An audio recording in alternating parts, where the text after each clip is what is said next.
ओम नमः शिवाय। आज हम भगवान शिव जी द्वारा बताई गई आत्मज्ञान प्राप्त करने की एक विधि की चर्चा करेंगे। तो भगवान शिव जी कहते हैं कि प्रिय देवी, प्रेम किए जाने के पल में ऐसे प्रेम में प्रवेश करो जैसे कि वह नित्य जीवन ही हो। भगवान शिव जी जो हैं वह प्रेम से शुरू करते हैं, क्योंकि तुम्हारे स्थिर होने के अनुभव में प्रेम का अनुभव सबसे पास में और सबसे निकटतम है। अगर तुम प्रेम नहीं कर सकते हो तो तुम स्थिर भी नहीं हो सकते हो, तुम आत्मज्ञान भी नहीं पा सकते हो। और अगर तुम स्थिर हो सकते हो तो तुम्हारा जीवन जो है वो प्रेम पूर्ण हो जाएगा, प्रेम से पूरा भर जाएगा। एक तनावग्रस्त आदमी प्रेम नहीं कर सकता। क्यों नहीं कर सकता वो प्रेम? क्योंकि तनावग्रस्त आदमी जो है वह हमेशा किसी उद्देश्य से जीता है, किसी मतलब से जीता है। वह धन कमा सकता है, धन इकट्ठा कर सकता है, लेकिन प्रेम नहीं कर सकता, क्योंकि प्रेम मतलब रहित होता है। प्रेम को बिना मतलब के ही किया जाता है। और प्रेम कोई वस्तु नहीं है जिसे तुम इकट्ठा कर सको, जिसे तुम संभाल सको। तुम उसे संभाल कर नहीं रख सकते हो, तुम उसे बैंक में जमा नहीं करा सकते, बैंक खाते में तुम उसे डाल नहीं सकते, तुम उससे अपने अहंकार की पुष्टि भी नहीं कर सकते हो। सच तो यह है कि प्रेम सबसे अर्थहीन काम है। प्रेम जो है वह निस्वार्थ किया जाता है, और प्रेम करने के अलावा उससे आगे उसका कोई अर्थ ही नहीं होता, उससे आगे उसका कोई मतलब ही नहीं रहता। प्रेम तो अपने आप में ही जीता है, किसी दूसरी चीज के लिए नहीं जीता। प्रेम जो है वह निस्वार्थ किया जाता है। जैसे कि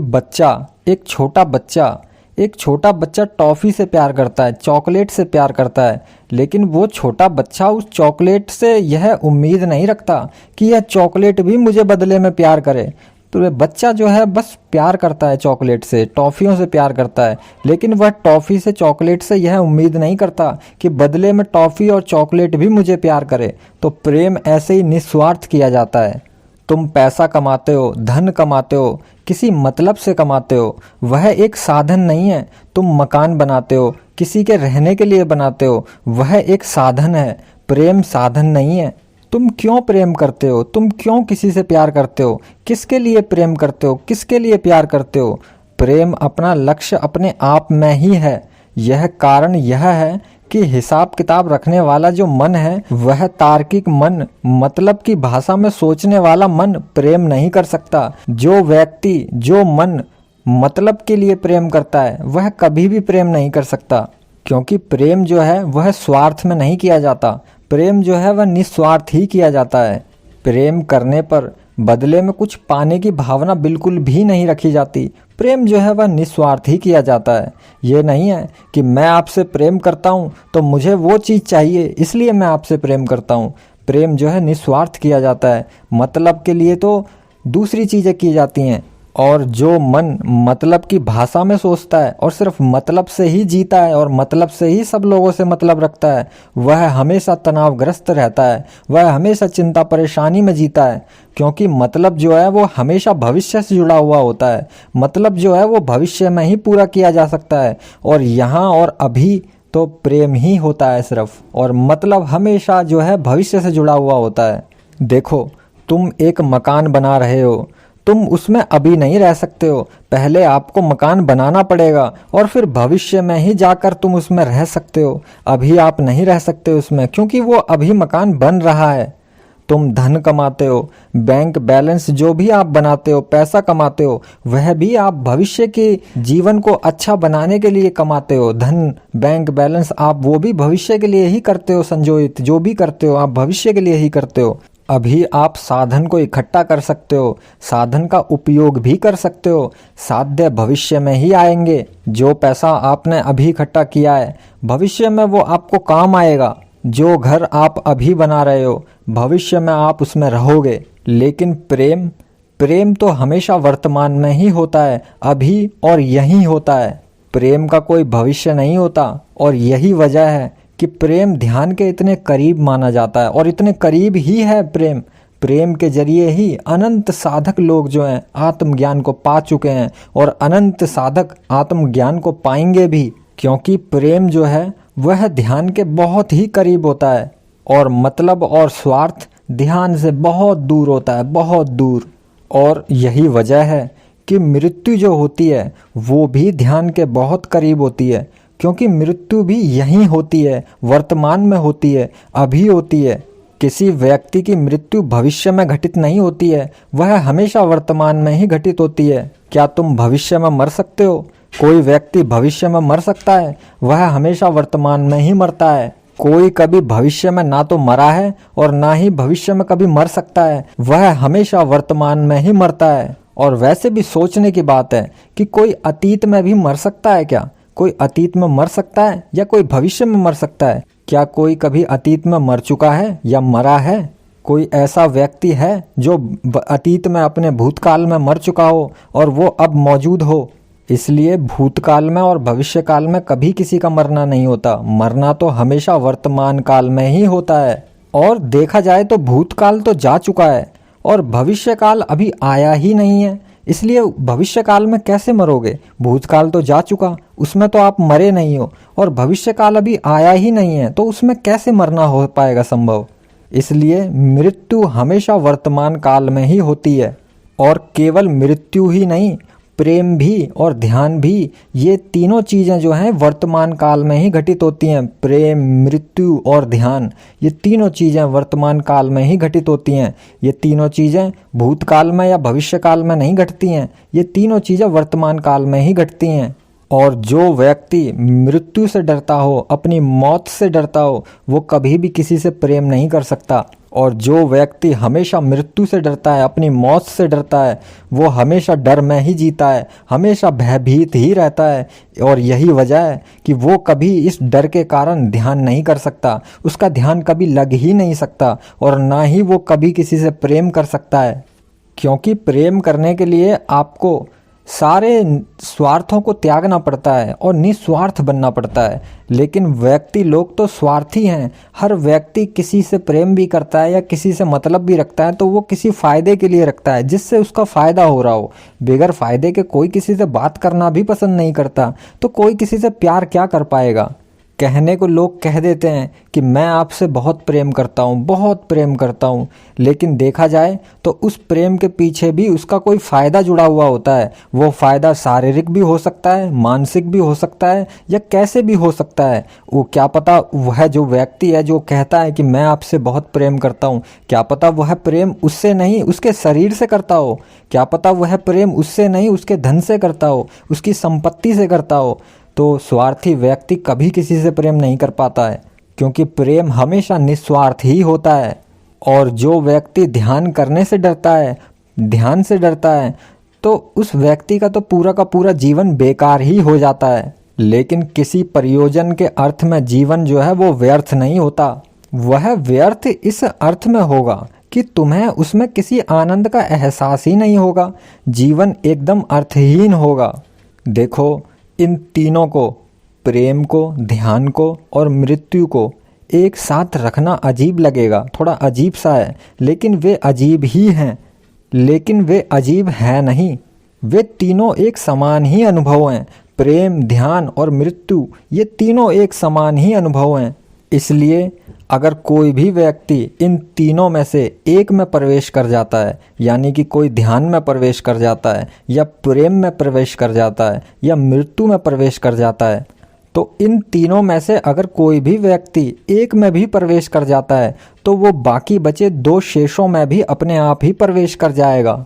शिव जी कहते हैं कि प्रेम से शुरुआत करो।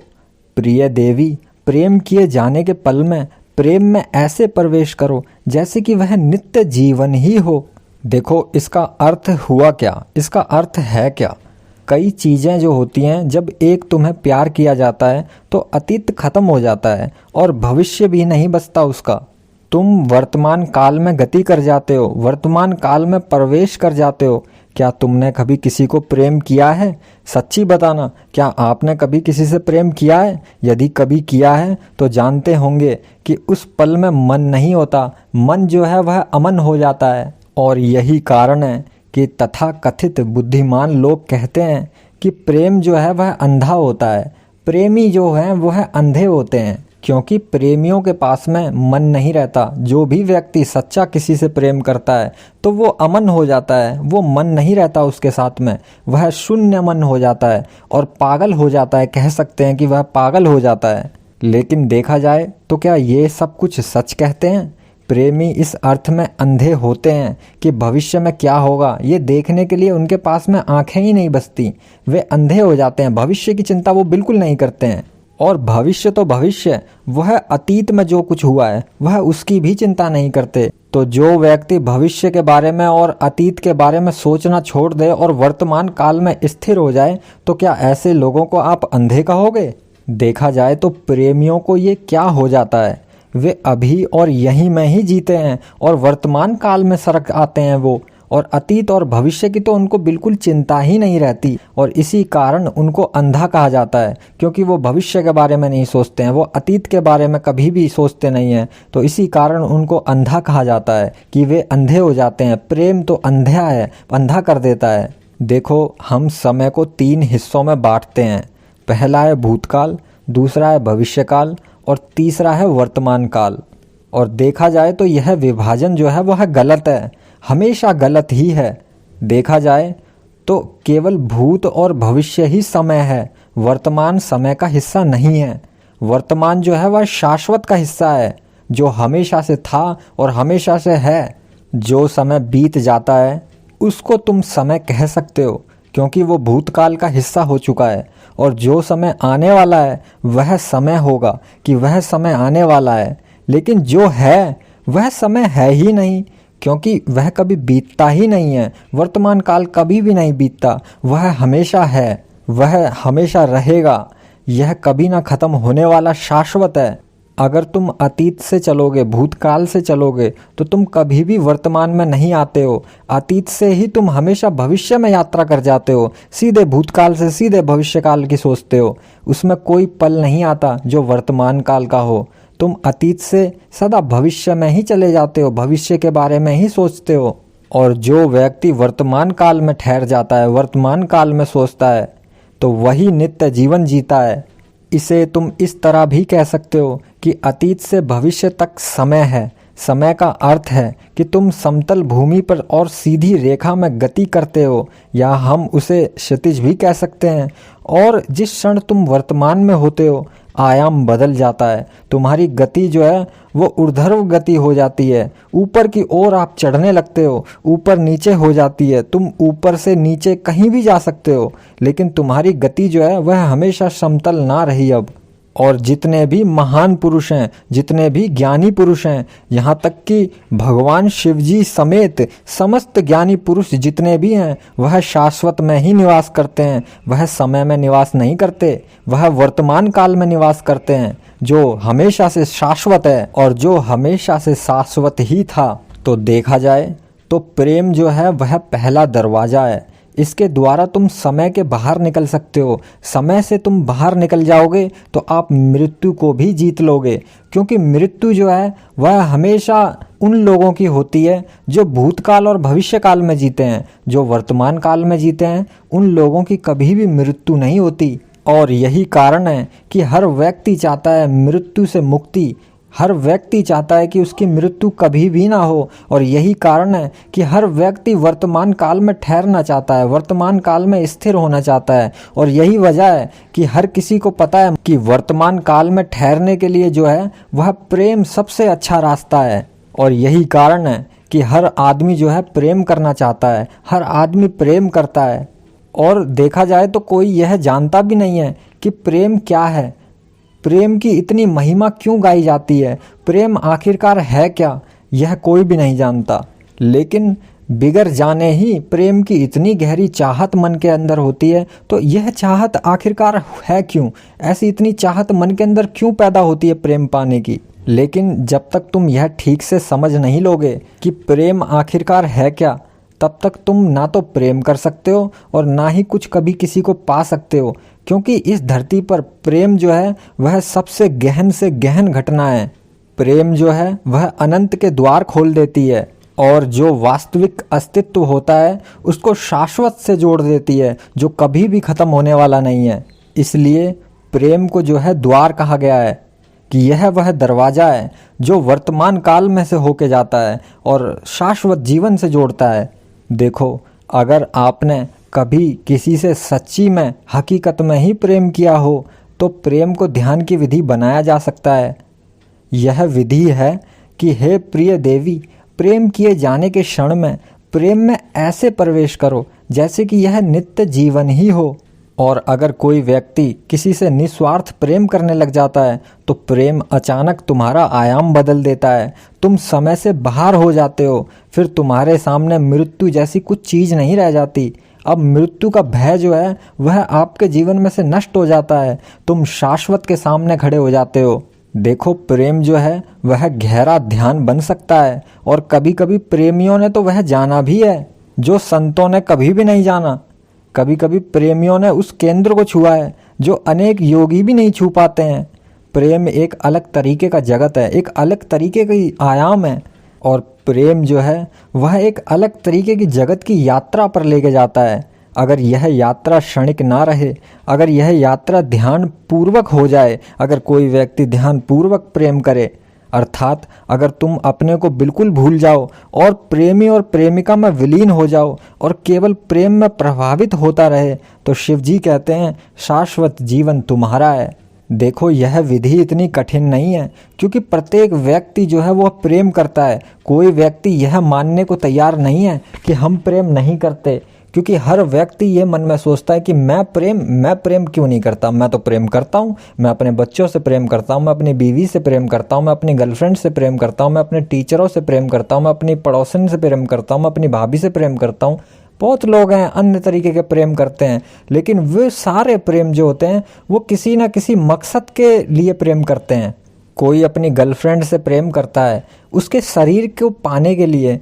कोई अपने बच्चों से प्रेम करता है कि ये बड़े होके हमसे हमारी रक्षा करेंगे, हमारी ख्याल रखेंगे, अभी हम इनका ख्याल रखते हैं, बड़े होने के बाद में ये हमारा ख्याल रखेंगे। तो देखा जाए तो हर प्रेम के पीछे एक स्वार्थ छुपा होता है, लेकिन जो व्यक्ति निस्वार्थ ही प्रेम करता चले तो शिव जी कहते हैं कि वही शाश्वत जीवन को पाने के बिल्कुल करीब जाके पहुंच चुका है। ओम नमः शिवाय।